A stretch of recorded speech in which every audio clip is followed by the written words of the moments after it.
Mga kapatid ng Jesucristo, bigyan natin ng pagpahalaga ang pinag-ugatan ng ating pananampalataya, ang misteryo paskwal ng ating Panginoon Jesucristo, ang pagbibigay alaala sa kanyang pagbata, pag-alay ng kanyang sarili sa krus, ng kanyang kamatayan at ng kanyang muling pagkabuhay, na siya'y ating ipinagdiriwang sa pamagitan ng isang pasasalamat na tinatawag nating Eucharistia upang patuloy nating maranasan kung gaano kadakila ang pagmamahal ng Diyos para sa isa't isa sa atin. Ang Diyos ay patuloy na nagbibigay sa atin ng karanasang nagbibigay lakas ng hindi lamang ng ating espiritu, kundi pati na ng ating katawan. Dahil alam natin na kinakailangan na mamuhay sa mundong ito na may pagsasaksi sa kung ano ang katotohanan sa ating paniniwala at pananalig pagmamahal sa Diyos. Kaya sa araw-araw nating pagsisimba o di kaya sa linggo-lingguhan nating pagsisimba, isinalaysay sa atin sa pamagitan ng pagpapahayag ng salita ng Diyos kung sino ang Mesiyas na siyang mag-aalay ng kanyang sarili para bigyan ng kalayaan sa pamamagitan ng pagliligtas na itinataglay na may mithiing tayong lahat ay mabigyan niya ng kaligtasan sa pamamagitan ng kanyang buhay na nagbibigay sa atin ng pagkataon na magkakaroon ng buhay na walang hanggan.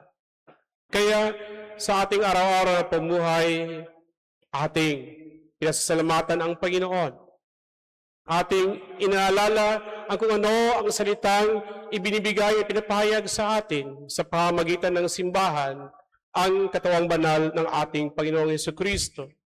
Sa ating paglalakbay sa pamamagitan ng pananampalataya, tayo ay may mga karasan na kung saan kailangan nating buuin kasama ang Panginoon na siyang nagpaparana sa atin ng dakilang abat-awa upang maramdaman natin na hindi tayo nag-iisa sa mga araw na kung saan maramdaman natin ang mga pagsubok sa buhay bilang mga Kristiyano, bilang tagasunod ng ating Panginoong Jesucristo. Totoo, may lumbay, may kapighatian sa buhay na ito dahil alam natin na lilipas ang ating panahon na kung saan lilisanin natin ang mundong ito. Ngunit huwag tayong mawalan ng pag-asa dahil buhay ang pananampalatayang ibinahagi sa atin ng mga apostol at disipulo ng ating Panginoon Jesucristo sa pamamagitan ng simbahang patuloy na naglalakbay patungo sa buhay na walang hanggan. Si Jesus na ating Panginoon, siya ang ating tagapagligtas. Siya ang Kristo na ibinigay ng Diyos Ama para sa atin upang maramdaman natin na tapat ang Panginoong Diyos sa kanyang mga pangako sa bayan ng Israel na ipapadala niya ang kanyang Mesiyas na siyang tagapagligtas, hindi lamang ng bayan ng Israel, kundi ng buong sangkatauhan. Huwag nating kalimutan na sa Eucharistia ang ating ipinagdiriwang andoon ang misteryong ipinahayag na ng ating Panginoon Jesucristo sa atin, ang kanyang buhay, ang kanyang pag-aalay, ang kanyang pagbibigay sa atin ng kaligtasan. Kaya sa tuwing tayo ay nakipagdiriwang sa banal na Eucharistia, si Jesus na ating Panginoon ang siyang ating tinatanggap. Siya ang ating sinusubo at siyang nagbibigay sa atin ng buhay na walang hanggan.